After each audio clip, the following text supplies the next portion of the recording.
Good morning, everybody. Welcome to part 4, I think it's part 4, of our Art of Keith Busher Precious Mutations tutorial on this particular piece here that we are turning into a Cthulhu style mystic piece. Thank you once again for checking in with us. I'm sorry that I've been a little bit absent of late. I've been on afternoons, I've been playing Mr. Mom. And to be frankly honest, it's been like 40 degrees in my studio, so it's a little daunting to be in here for any length of time. Also, some very exciting news, and I hope if you haven't heard or you haven't decided to join in, I hope that you'll go right from here and go check in. But we're having a contest because I've been speaking with the lovely people at Aves who make the epoxy sculpt that I use to make these creations. If you want to find some, it's at www.avesstudio.com. I've been in talks with them and they've been most generous, and we've decided in order to kind of boost our subscriberships that she would work with me to do a giveaway so that you guys can potentially win some clay, so that you guys, when you're watching your tutorials, can play along and build some stuff along with us. So that's pretty awesome. All you have to do to enter the contest is subscribe to my channel and go over to the Aves Studio LLC YouTube channel as well and subscribe to them. And on the 1st of the new month, August 1st, we will be drawing a name and making sure that it's on both of our subscriber lists. And if it is, congratulations, you just won 1 pound of the epoxy sculpt clay, free delivery and everything, and as well sorry about that, and 1 ounce of their safety solution, which is used to clean tools. It's used to smooth out the product. So that is pretty cool that they were willing to do that. And yeah, so you guys have a chance to win some clay. So wait until this video is over, then subscribe if you haven't already, and then go over to their page and subscribe, and hopefully you'll win, and then you'll have your own clay, that your own epoxy sculpt that you can use to build your mutations, your creations. So, where we last left off, so the first thing that we did is we assessed this piece, we cleaned it off, old project that I was doing. And the second thing that we did is we took our backer, because it's kind of in a void and it's really hard to sculpt into a void. We're not sculpting directly onto a piece. We took a backer, we carved it out in the shape that we needed it to be. And our third step, what we did is we took it and we did eye placement, and we started sculpting the eye and the brow and everything like that. Now the next step is a little tricky. I haven't done this before, to be completely honest with you. I work a lot in hypotheticals, so I'm really hoping this works, because I've uploaded all the videos so far, and I would hate to have to abandon this halfway through when I haven't done this before. So I'm not 100% sure it's going to work, but in my mind, I know it will. And as I've said before, anything can be fixed. So we will make this work, I guarantee it. I'm mixing up some of the green clay. You may choose not to use the green clay. They have all kinds of colors. Aves makes a whole lot of colors, but I use green because it's a decent base color for, I think, for Cthulhu and what we're doing here today. So once again, what we're going to do, so I have my piece here, and I know what I wanted to do. So we are going to have the tentacles that are coming down through here. I need to cover up this part where I did a previous project and I didn't like it. So I'm going to have 3, I think, tentacles, 1 coming across his lap, 1 down across here, and then maybe 1 a little bit higher. The other thing I want to do is I want to have 3 fingers that are reaching through the window up here. So what I want to do is I want to be able to work with this piece. I want to be able to paint this piece, and I can't do that if it's all together. Like getting my paintbrush back in here and trying to get everything a nice consistent color and a nice paint job, that's not really going to work. So what I'm thinking I'm going to do is I'm going to sculpt, and I'm going to build out the tentacles to the point of the window. And then what I'm going to do is I'm going to use like a round bit, even something like the back of this marker, and I'm going to impress where that's going to be. Then what I'm going to do later on, when that's all dried solid and everything like that, is I'm going to drill a hole into it for wire, and we're going to run a wire into there. We're going to bend the wire in the shape of the tentacle that we want. We're going to cover that wire in clay, but we're going to remain separate from this backer piece. So that once I'm done everything, what I can do is I can take this off, I can put the pieces in place, I can paint the entire thing using a consistent color and a color code, and it will match up and it will look good. And then what I'm going to want to do is then attach this piece to the back, then glue the tentacles on through the front. Same with the fingers, same thing, same theory that we're going to do with the fingers. And then we're going to put everything onto the front, and hopefully, because we left it off and we painted everything as one consistent piece, it will look seamless. You won't be able to see those pieces and stuff there. So I've mixed up the clay. What I'm going to do right now is I'm going to work down here on this lower part of the jaw. So we have his eye, we have the orbital bone here. We're going to keep our piece handy, because what we need to do is keep checking and making sure that we're not pushing the piece out, or the piece is going to end up crooked because of the clay we're using. We have our cutout. We know what we're doing there. If you have any questions, if I'm going too fast, if it doesn't make sense, I can ramble. I am well aware of my shortcomings. Please, by all means, send me an email, leave a comment below saying I didn't understand this, or I'm not sure quite what you meant by this. Or, if you're shy, then you can always just email me or PM me directly. You can follow us along on our Facebook page, Artie Keith Busher Precious Mutations, at Precious Mutator on Instagram or on Twitter, and just send me a direct message saying, hey, I was watching this video. You got to this point, I'm not quite sure what you meant by that. Can you go over that real quickly with me? If I'm around, I'll talk to you directly. If I'm not around, then I'll absolutely get back to you and send you a message as soon as I can. Okay, so we want to blend in. This is why I like this stuff. We have our water on hand. Even though I'm using fresh clay on hardened clay, this stuff actually blends really good. And instead of using water today, I'm actually going to use their safety solvent. They use it, they put on nitrate gloves, and they use it, they mix it, they use their nitrate gloves, and they use it to smooth everything out. Recently, I've mostly been using it to clean my tools, but recently, from watching some of their tutorials, I realized the benefits that it smooths stuff out. So if it does that, then what I should be able to do is dip my tool into it, and it will nice and smooth that out for me without me using water.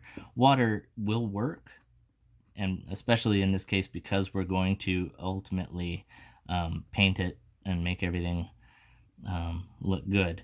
Water will work, but water, if you're not painting it, water, if you're just using it with the AV's epoxy sculpt, and you're not planning on painting it, you're just going to leave it the base color that of the sculpt that you chose to use. Water can make it milky. See how I'm using the solvent here and it's not making it that milky, and here is where I used water, and you see that it kind of clumps a little bit with the water, right? It starts to break down kind of how it works, but also it leaves like a bit of a milky residue, and we don't want that milky residue. So I started using, which I learned from them on their channel, I'm just going to start using their safety solvent to dip my tools in from now on, and I'm already seeing that I like it a lot better because it doesn't stick.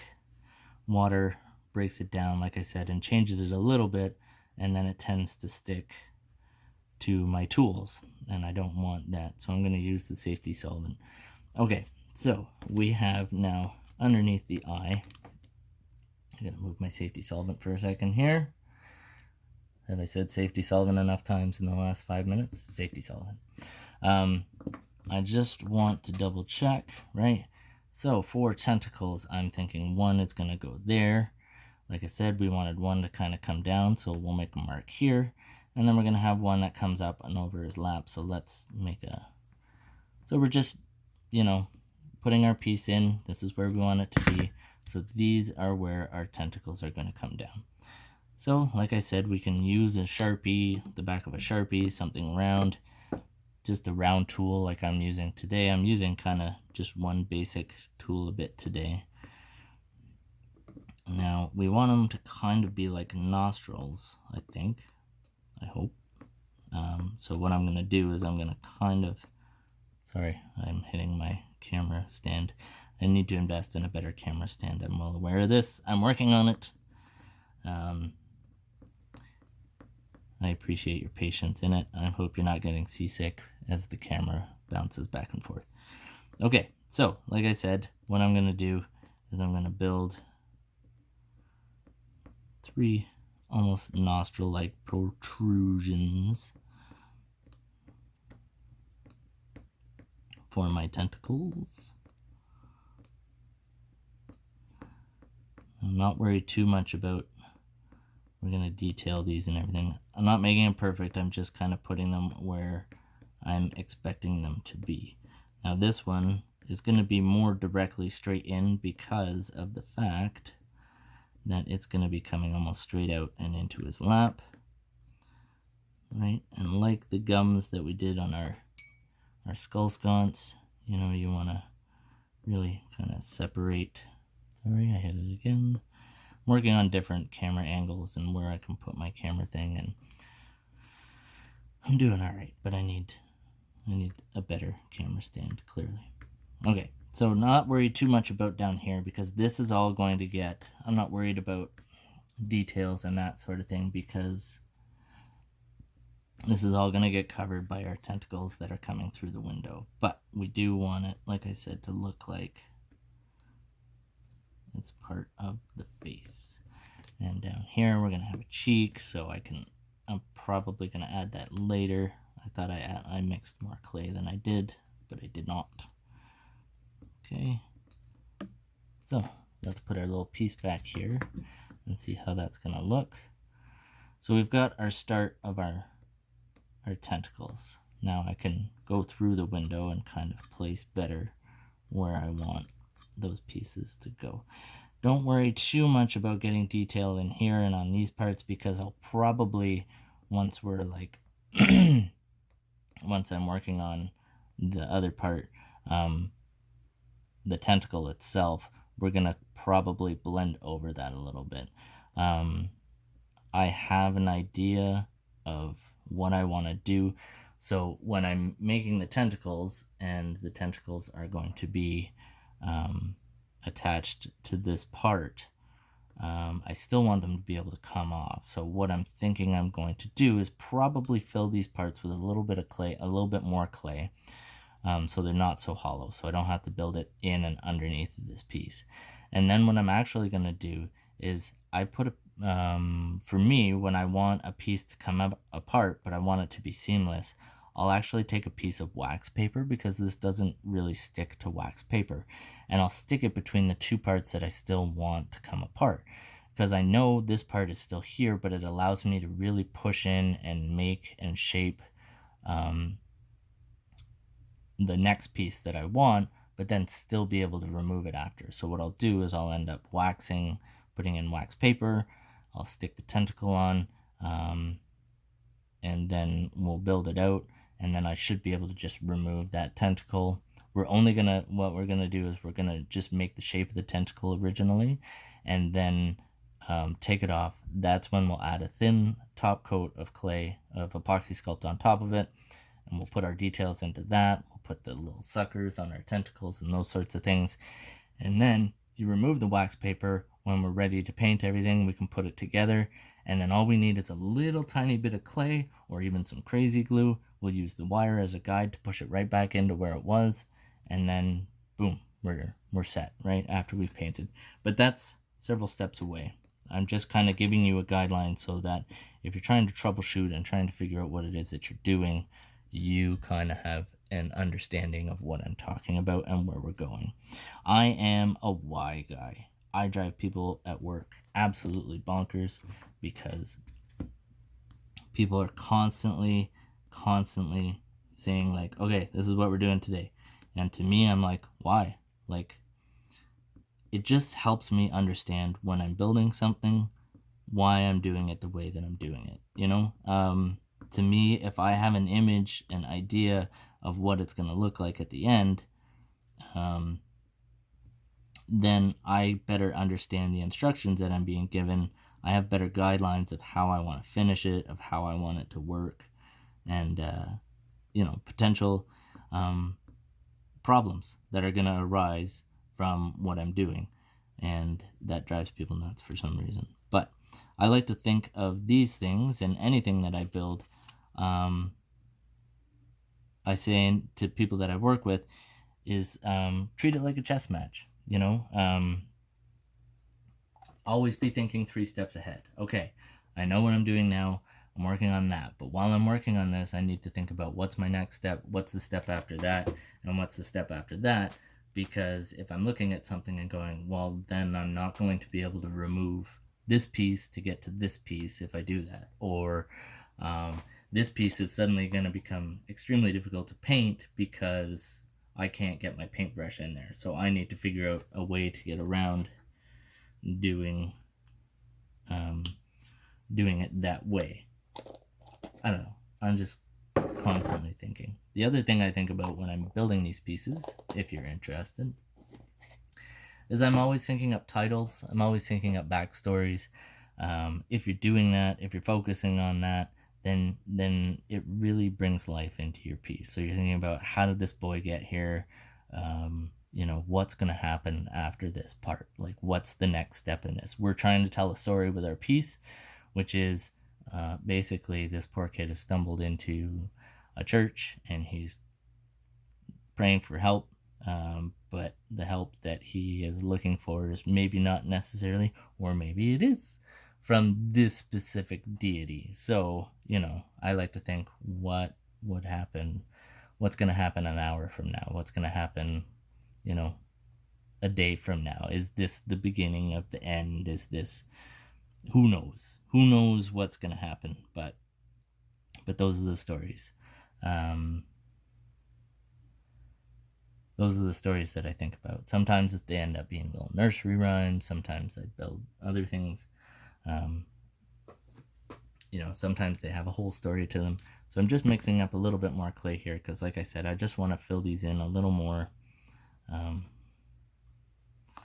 don't want to quite leave them that hollow, because that's going to be a bit of a problem later on when I'm trying to.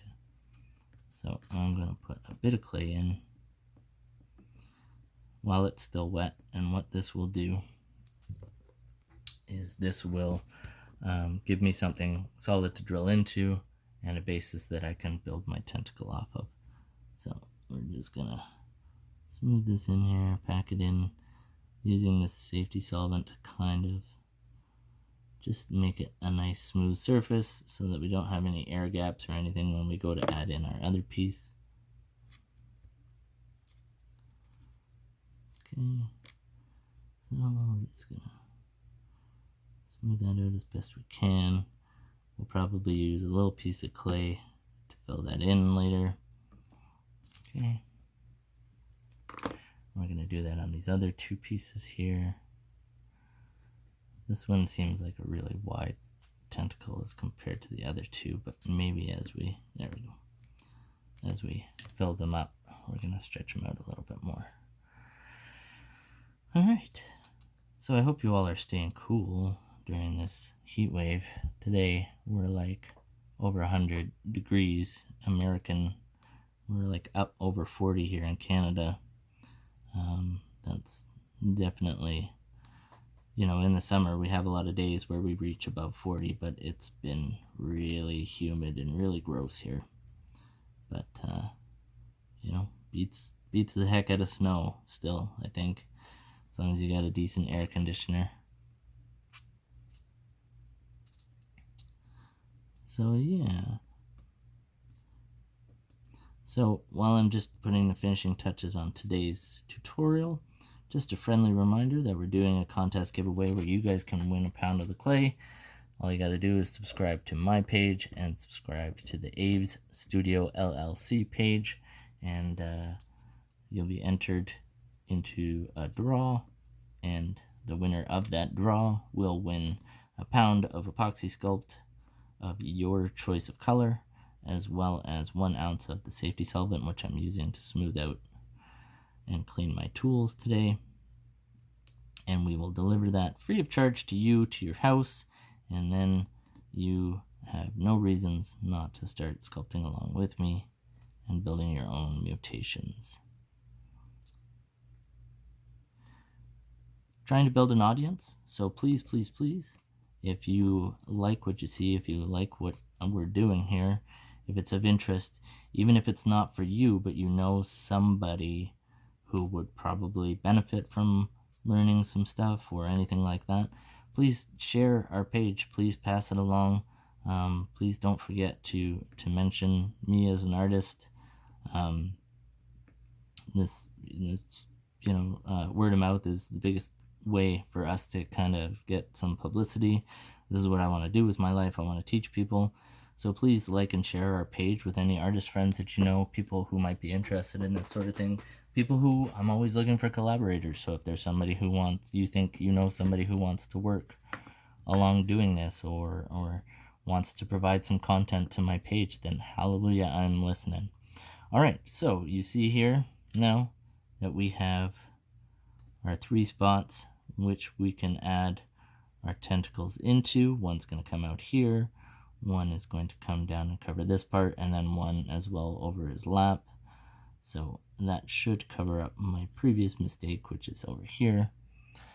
And his eye is staring into the boy. I'll turn it a little bit so you guys can see. Right? Probably do a little bit more work on his cheek there, and then up here we'll make some spots. We'll kind of fill out his forehead a little bit, but also a spot for his fingers, similar to what we're doing here. I'm gonna build some fingernails, some big long claw fingernails. We'll do a tutorial to show you how to do that, but for today we'll stop. You kind of see where we're at, get an idea. There's what it's gonna look like when it's in the window. I hope it's making sense to you. I hope you've had fun. Thank you very much, and we'll see you again real soon. Bye now.